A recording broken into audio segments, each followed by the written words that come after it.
Hey guys, it's Trish, one half of the woodworking duo You Wish I Would.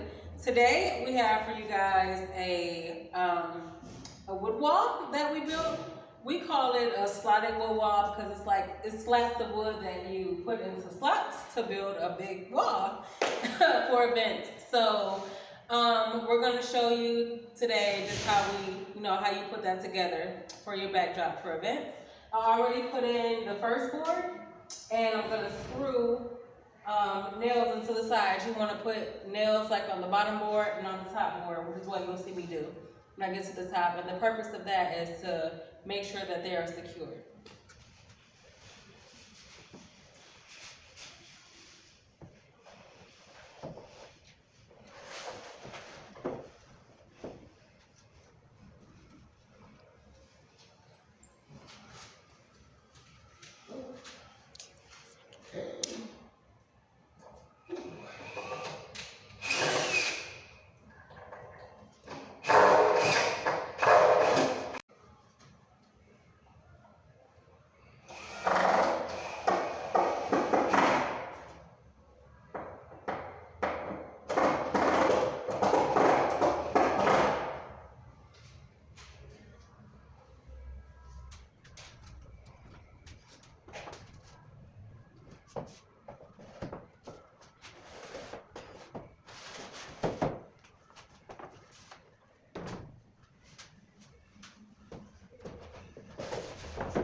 And there you have your wood wall.